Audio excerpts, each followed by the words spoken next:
Hello, everybody, and welcome. Not only do we have Chris Sutton, who has written a great book about the band, and we will talk about that a little bit. I have it right here on track.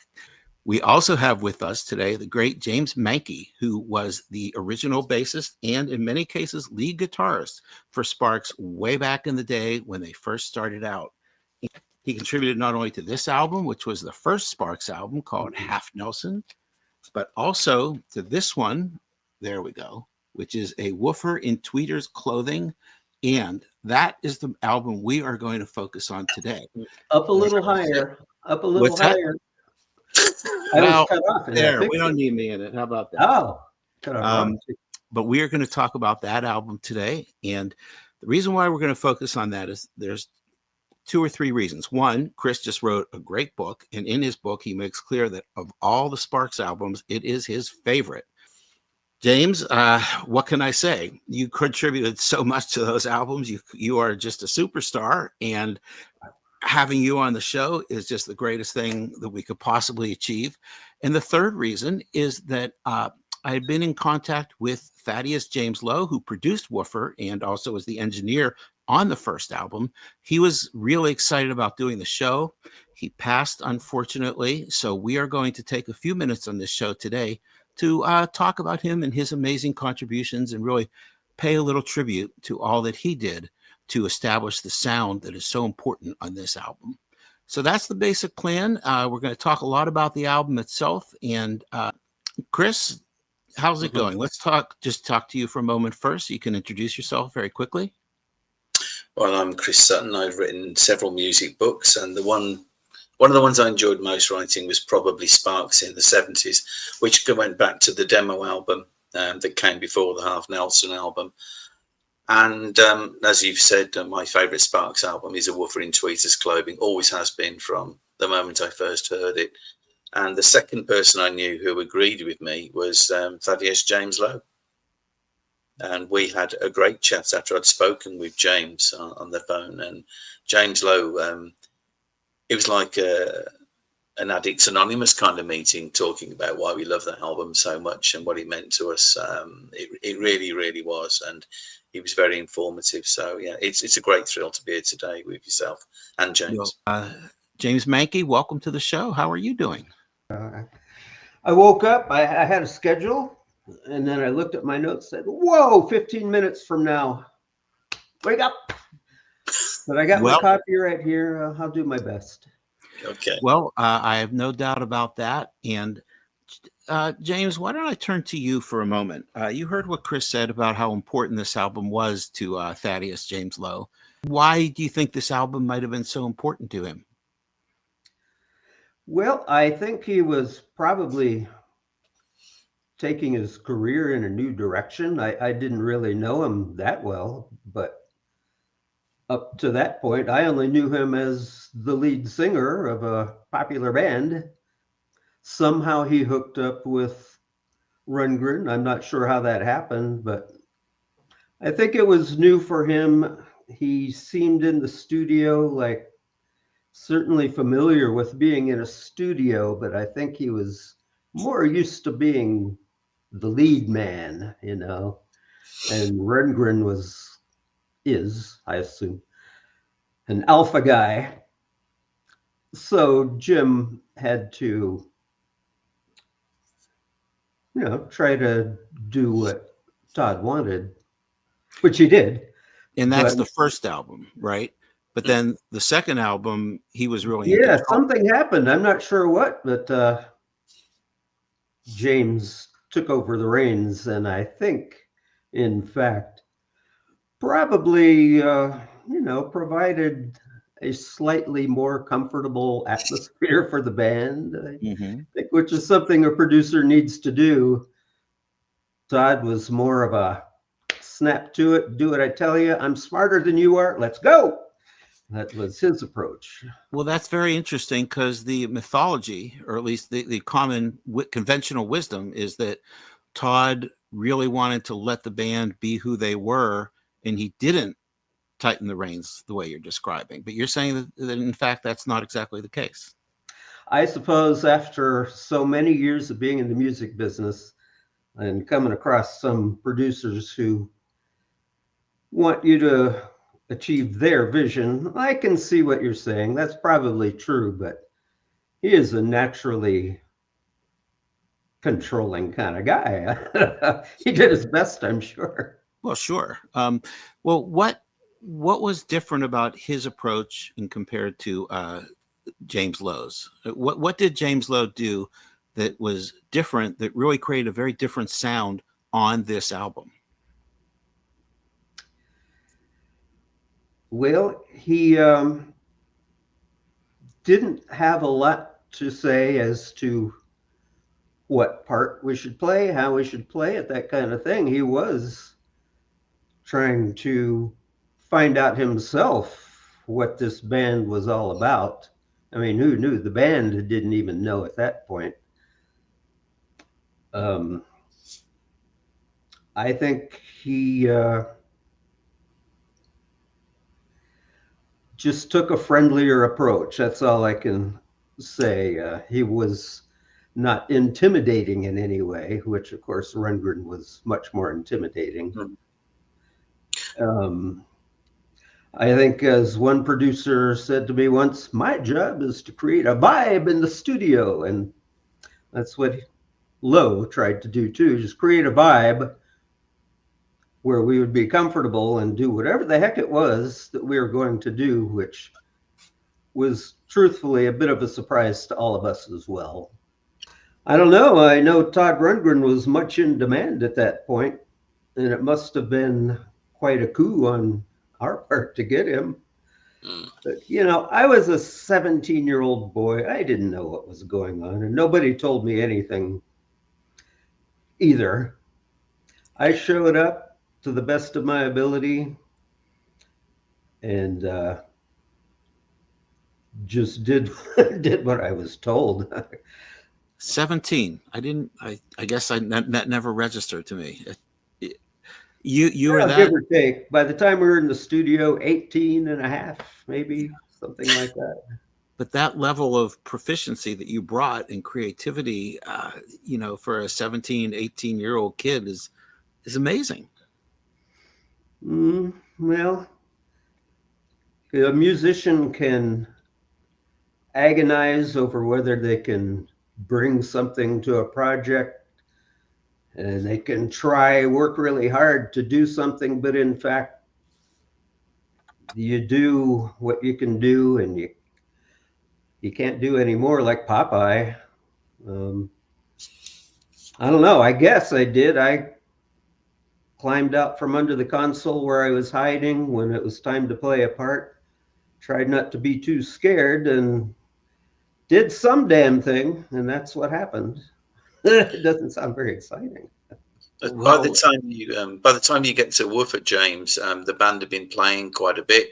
Harley had changed to a double bass drum setup. What sort of kit did you have? Well, we had gotten a small budget to buy some equipment, and I was playing through a Sound City 120 bass amp, which is, you can't see it, it's off camera, I've still got it. And playing through my childhood Fender Super Reverb, which is over there. I still got that. Two of my favorite amps. My guitar was something I had previously owned. It was a Japanese-made Sunset 12-string, which I'd strung up with 9 strings to play, so it sounded a little thicker. I had not yet gotten my Gibson SG, which was stolen, but got another one here. So do like that guitar. But that was it. We were making do. I did have a Fender Jazz bass, which got lost at the airport when I was touring with Concrete Blonde. But that was my equipment. Yeah. And Harley with the double bass drum, well, he just wanted to, he's a projection, he's a dynamic kind of guy. He wanted to be louder, basically. So for that, double bass drum helps. I don't know if he played them both together or what. but it looked great. Well, the other thing we've always heard is that on the first album, there were garbage cans that were used. It was all very there was a makeshift approach to the drums and things. But it sounds like that was long gone by the time Woofer was recorded. Well, we did have real instruments. It's true. My brother Earl recorded some demos with Ron and Russ before I came along. And they did do, as you say, pound on pots and pans. And it came out pretty well. That was clearly Earl's first production gig that I know of, and I think it came out pretty well. But I think they always wanted real instruments. I know I did. Of course, yeah. I mean, you can't be a pro with pots and pans, can you? Unless you're a skiffle band. Well, it would be interesting. But we've talked about Harley, and you mentioned Earl, and of course Ron and Russell. What were the group dynamics like back in those days? I mean, Russell has said that was when they were truly a band. Yep. What's your sense of all that? Well, it did have a little bit of that family effect for sure. I mean, I would, right after school, I had my first motorcycle. I'd ride from La Puente to North Hollywood, and I'm sure the Doggy Factory is legend at this point. We would go out, have some dinner, go play, that kind of thing. That was more socializing than anything else. And Ron and Russ generally would come up with tunes, and we'd just fuck around with them for the evening until it got late and we had to go home to bed. But it was a very collegial thing, pre-professional. Later when things get professional and serious, the band principals have to look ahead to their own futures. But to start out with, it was a band. I think it was a new experience for Ron and Russ too. I'm pretty sure they had been in some bands, but this was they had probably their first thing with any real possibility. Were they the clear leaders from day one, or my impression was that Earl was also very active in setting the tone for the music? He was definitely stepping into his role as producer, a position which he freely ceded in the ensuing recording sessions. But yes, all three of them were the formers of the band. They met at UCLA. But over time, people grow apart, and that's what happened with us, I guess. Well, yeah, but you created two great albums in the process. And that second one, I like both of them. I like both of the albums. They're both very high on my list. One of the great covers of all time. Are you talking about the original, this one? Love that lady. Yeah. Yeah. Who is that lady? She's just a model, right? Or she was stolen from... Nobody knows. I think Ron found it in some stock footage library somewhere. Mm. He doesn't even know who it is. I don't think anyone does. I don't think anybody ever will. But this ain't a bad album cover either. But the music is really taken to a different level. And it seems to me it's a band that's been playing together for a while, really knows what they're doing, more and more assured. And I think what James Lowe brought to it was kind of a more focused sense and a more sense of what this band could be. And also, I would say a little bit of a darker sense. Would you agree with that characterization? Well, it was all the same to me. By the way, that picture, if I remember right, was recorded at where Larry DuPont, band friend Larry DuPont, was in some department at UCLA, and we went in there at night and he took the pictures. When I first saw that picture, I was intrigued by the fact that everybody's looking at the camera. Well, when you look at the back cover, except for you. You're kind of looking slightly to the side, slightly distanced. Was that deliberate? Probably not. Probably Larry was saying, "Come on, Jim, try to look really cool." Yeah, And, you can't look cool; you have to be cool. yeah, yeah. So I don't know. He took a lot of pictures. I'm sure he just picked and chose among the hundreds that he shot. I like the picture. That's one of the very few pictures I can think of where I thought I actually fit in with the band okay. I thought you looked very, very cool. Thank you, Larry DuPont. He's a fine photographer. What do you think James Lowe would have wanted to add, Chris, if he could add one or two things to this discussion? I think he would want to talk about the production, and quite rightly so, because I think he gets a warmth to this production that the first album perhaps hasn't got. It sounds like the band are in the same room as you. Yeah. Which I didn't hear on Kimono, the album, if we can mention after that. I think this has a warmth and a presence. I think it's very well recorded, and I think it stands up really well today. You get a strong sense that this is a band off that album, more than I do off, I think, any of the other albums. What about the first album? Yeah, I think that too, but I think if we can say this, I prefer Thaddeus's production to Rundgren's. I find it a little bit thin at times on the first album, perhaps. It lacks a bit of what you might call dynamics, maybe. I love the songs. It's a great album. But actually, I wish that James Lowe had done that one as well. And I'm really impressed by what he got out of the sound. Well, the first album was coming in with songs that we'd worked on in rehearsal. Yeah. Such. So they were a little more set than the second album. In the second album, we were somewhat making it up as we went along. But I would also say that Thaddeus had become a friend by that point. And I think there was more warmth in the group in the first album. And while the band may have been a clan in the first album, by the second album, Jim Lowe was part of the fam, which was less true in the first album. Yeah. And we were maybe a little less afraid in the second album. That might have helped. I think I can hear that from the moment Girl from Germany starts. And there's just some outrageously great moments coming through this album as we go through it.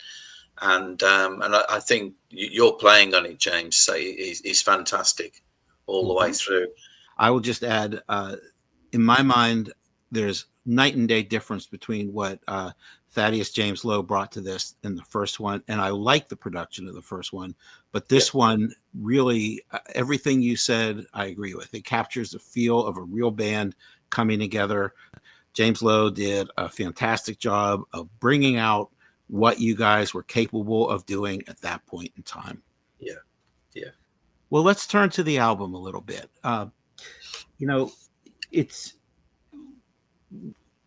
It's such a strong set of tracks from beginning to end. And but when you hear the album, what are the songs, James, that stick out in your mind in terms of the overall album and the songs that you think are enduring?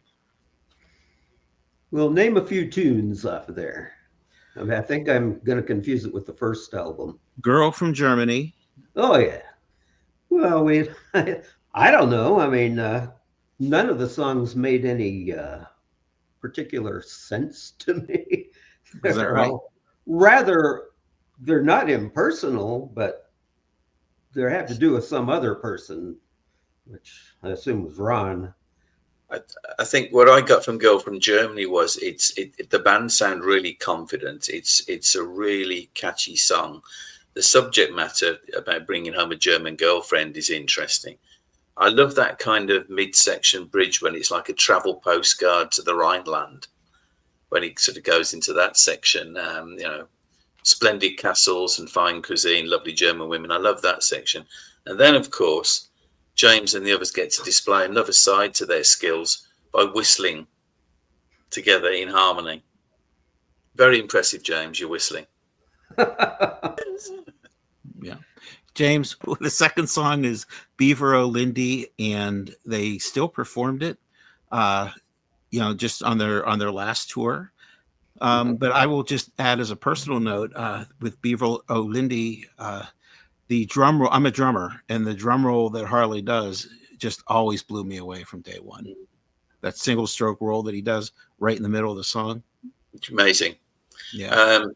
I remember James Lowe told me that they brought in his bass player, Kip Tooling, 14 years old, came in and played the accordion on Beaver O'Lindy. So there's an accordion part on it. Yeah. And Harley reckoned it was supposed to be about a character like a Ziggy Stardust character, kind of a rock star, Beaver O'Lindy. So he said. Yeah. Well, then you have Nothing is Sacred. And then Here Comes Bob, which is the song I mentioned with the reference to Pittsburgh, Pennsylvania. And then the first side comes to a close with Moon Over Kentucky. And I think that's where we heard some of your lead guitar, if I recall correctly.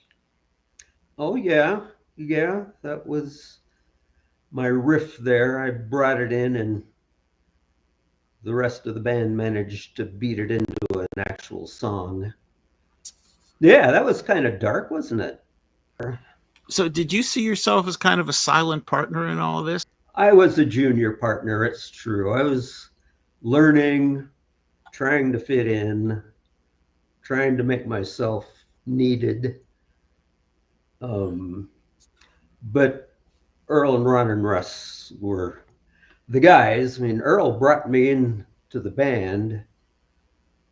I mean, Earl found me my first garage band, my first guitar playing band. And then later he brought me into Sparks, or Half Nelson, which was a bit of a gamble on his part, because it would have been embarrassing if I'd been so terrible that I had to go. But I guess it worked out for a while anyway. Mm-hmm. But thank you, Earl, for getting me started in music. James Lowe told me that he played Nothing is Sacred to Todd Rundgren, and he said straight away, "How did you get that bass sound?" And your bass sound is something that always sticks in my head on that song, Nothing is Sacred. It's kind of really low down, dirty kind of rumble that you get on it. I don't think there was anything unusual. It's possible I detuned the bass. I don't remember what key that song was in. But, I'm sure it was just a combination of amp and direct. That's how all the bass was recorded. Nothing unusual about that. Maybe I was just playing very badly. I think it's just something I'd noticed from the first album, as Monte had mentioned, was your bass has more presence on this album than he did on the first. Oh, you know what? Chris Squire was happening at that time, which is why I got that Sound City bass amp. Right. And also why I wanted to play that jazz bass. Probably didn't end up sounding much like Chris Squire, but in my mind, it was Chris Squire. That's so interesting. And while we're praising you and giving you lots of kudos, I'm going to go back to the first album and just tell you on Fala Fali, the bass line on that is just absolutely tremendous. And that stuck with me to this day. Yeah. That might have been Earl playing that bass. I'm not positive. Because Earl was more into the knowledgeable musical lines thing than me. I just wanted to emulate Blue Cheer. That was my goal. Mm-hmm. Earl had more adult approach. On that bass run, James, there's a little lick that's played at the end of each chorus, I think. And then right near the end, it extends the lick. So it goes down.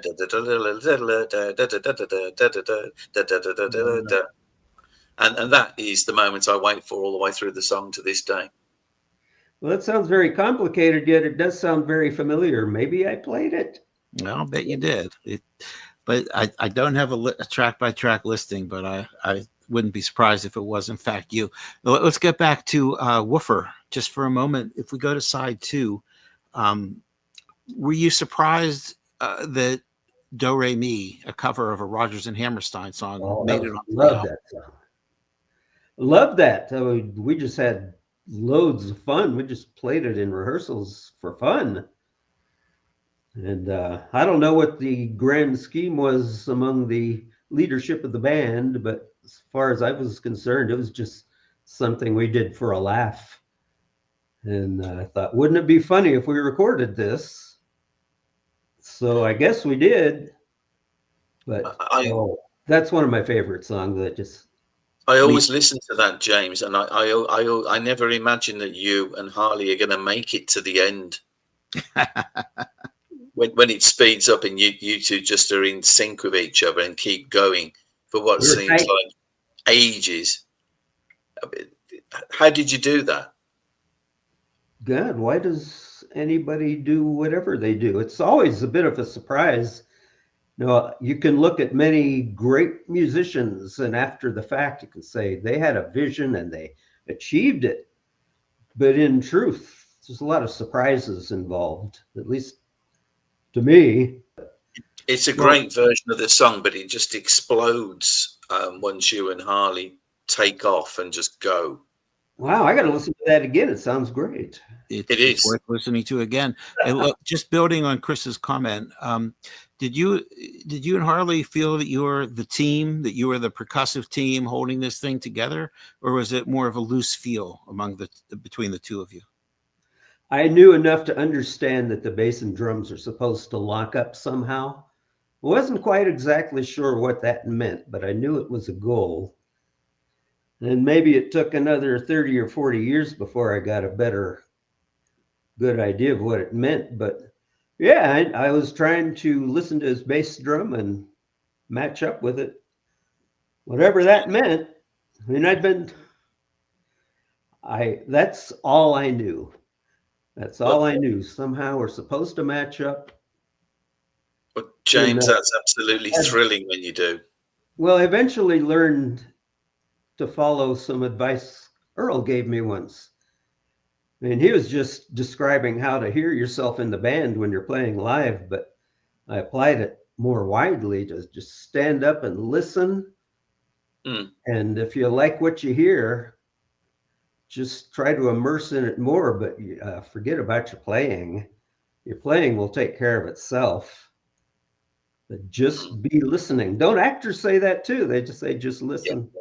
I think it's the same. So I don't know what the heck we did. Yeah, no, what you said is very interesting. Because the bassist and the drummer have to be in sync, and it sounds like you just had a natural instinct for how you were going to achieve that. Given your Harley's a very solid guy, it was pretty hard to miss his beats. So that's one of the things that I appreciated about him is he did make it pretty easy. As far as I was concerned, I was just following his lead. Guys, there's a song we should have mentioned, Here Comes Bob, because I think that's the first time that we have Ron and Russell on their own without the rest of the band. Was there a studio run through of Here Comes Bob done with the band? Because the final version of the song, the one on the album, has got a string quartet with Ron playing along and just Russell's voice. Harley told me he wasn't even there when they did that session. Nor was I. That was a whole other session. I'm not sure what all was done first. We did play something to tape. Yeah. And then Ron took the tape off to this other string arranger. Yeah. Who did his thing without the band at all. Yeah. Yeah. Thanks. That's so interesting. Well, I think what you're saying is that Ron and Russell were really kind of had the vision for the album with Earl, but at the end of the day, they had their own ideas about where they wanted this to go, and they already were emerging as the focal point. Or is that a misconception? Or am I wrong about that? No, I think they decided at some point, probably fairly early on, that they were more interested in doing their own thing than someone else's. And probably in conversations with record people, record execs, they see something they liked what they saw with Ron and Russ. They were sufficiently weird. And I'm not saying they were wrong in their decision, but the record company always wants to prune it down to the fewest number of people that they can control. And that usually amounts to one person, in this case, two.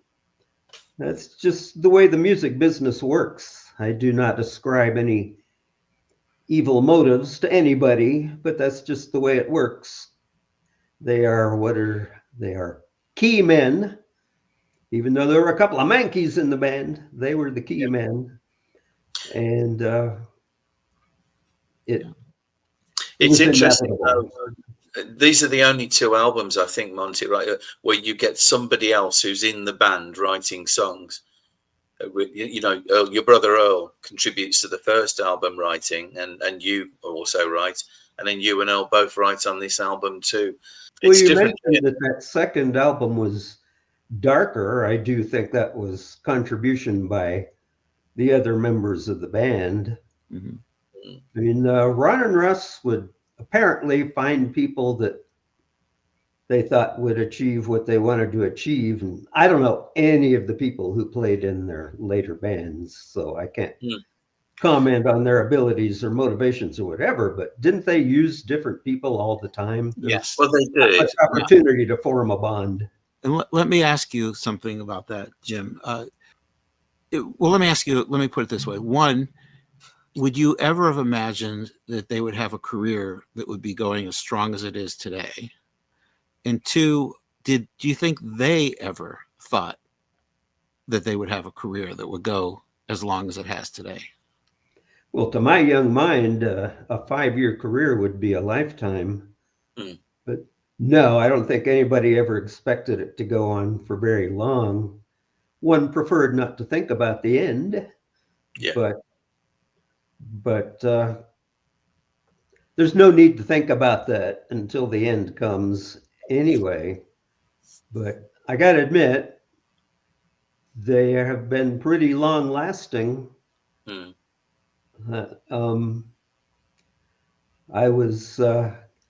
had a little sense of personal competition on my part when I was in Concrete Blonde, and we'd been around for more than 20 years. And I thought, okay, well, that's a long time. Not as long as Ron and Russ, but a pretty long time. But one does what one can, and what happens, happens. There's no choice about it. No. The point that I was getting to was particularly with your brother Earl, he gets a sole writing credit on the first album for Biology 2. And then he gets a sole writing credit on this album for Underground. That's never happened since. So you've got them actually saying, okay, we'll do your song, Earl, and we're not even going to co-write it. We're just going to do your song. Yeah, well, they did that when they were still in UCLA and recording at Earl's home on his stereo tape machine. Yeah, they took his songs and they put everything into those just as they would do on their own songs. I think that's fair to say. That we're talking about Underground, so let's put that in the context of the second side of the album. We talked about Do Re Mi a little bit. There's also Angus Desire, Underground, The Louvre, Batteries Not Included, and Whippings and Apologies. Chris, is there anything that you wanted to add on some of these songs on side 2? Angus Desire certainly is one that's always affected me and made me feel a bit like, what on earth is that about? I think the title came from Dean Detrick Jr. from UCLA.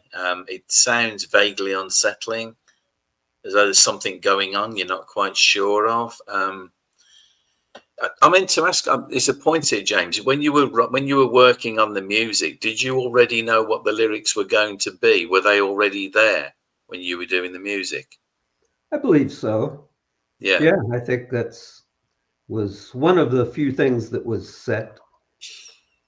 And would you have said to Ron, "Excuse me, what is this actually about?" Because that's quite obscure. Sure. Absolutely, I asked him that all the time, and he'd say something kind of flippant and unhelpful. I don't think he knew either. So whatever. But did you get any sense that he was writing from a personal point of view and then making it third person so you wouldn't know it was about him? Yes, absolutely. I knew him well enough to know that he's a deep emotional guy, but he hides it. So, yes, of course. I knew he was saying something. It's art. You can take whatever you think you want to take from it. But who knows if you're really getting it right? James, that's a profound observation. And I'm really glad you asked that, Chris, because that's something I've discussed with others. Is the idea that you said it perfectly, that there is something personal in his underneath it all, but he goes to a third person narrative as a way of expressing it. And James, you're saying that you would agree with that characterization, at least in some places. Hmm. Mm-hmm. But isn't that what makes for interesting lyrics? Well, yeah. There's one that stands out on the album. Sorry to interrupt, Monte. He's probably, and we'll go drive straight. Whippings and Apologies is the one that doesn't sound particularly third person when I look through the lyrics. So I kind of went through them in that way, and some of them puzzled me. But there's a quote in the liner notes that you have in your book, Chris, where he says, "We do better." I'm not exactly quoting him. I'm not quoting him exactly, but he basically says, "We do songs that have characters or situations, and we tended to do those better than songs where we talked about personal relationships." Yes. Yeah. Well, so he does realize he's being all third person about it. Yes, maybe so. Well, only Ron knows for sure, right? And James, you had a career after this, Concrete Blonde, other things that you did. How does this fit in terms of your career? When you think about this, where does it fit in? Well, I felt like I was a seasoned professional already. I mean, I knew a few things.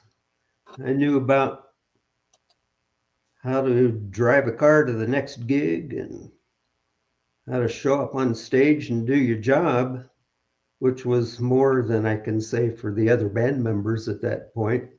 Mm-hmm. I think it was a big help. I learned a lot by being with those people. I learned a lot artistically too from working with Ron and Russ and Earl.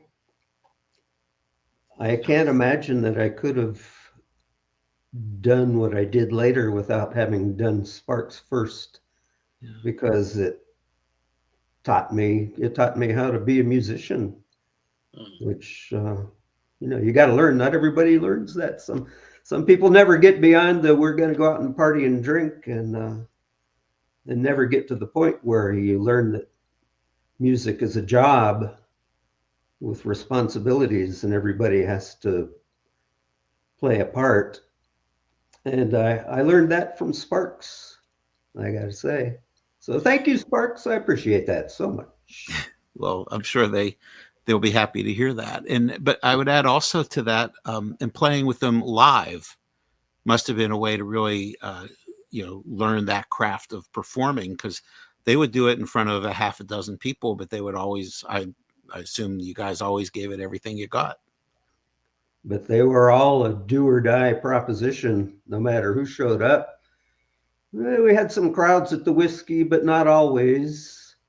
You learn that there's a lot of preparation to going to do a show, and whether anyone shows up or not, you've still got to do it. Sometimes people showed up. I don't want to understate the crowds. Right. You had crowds, small ones. Well, this is just great to hear your thoughts about this. And I guess I'd like to hear like a final summation from you guys. But for me, what I've said before, I think, Chris, you may have heard me say this, is that if they were to work with a producer again, in my mind, the one I always wished they would have gone back to and worked with wasn't Muff Winwood, although he was great, or Tony Visconti. It was always Thaddeus James Lowe. Yeah, he seemed to understand the band and the way he makes the the instruments, the production he got was terrific. Thank you. Thank you all. Thank you, Jim Lowe, for teaching me so much. I learned a lot from him on how to be a real musician in the studio. And I appreciate that more than I can say. So thank you, everybody. Well, that's a perfect note to end on. And I will say thank you again. And I will also just say to our listeners and our watchers on YouTube, I really hope you've enjoyed this conversation. And like I always say, this is what it's all about. And I always ask people to subscribe, but I don't do that so much anymore. I feel like the people who watch really love the opportunity to hear from people like Chris and from James Mankey. It's a great thing. I know I feel very privileged to have these conversations. So thank you, everybody. Thank you both. And we will be back soon with a new episode of Sparks, Entertainment and Art. Good night.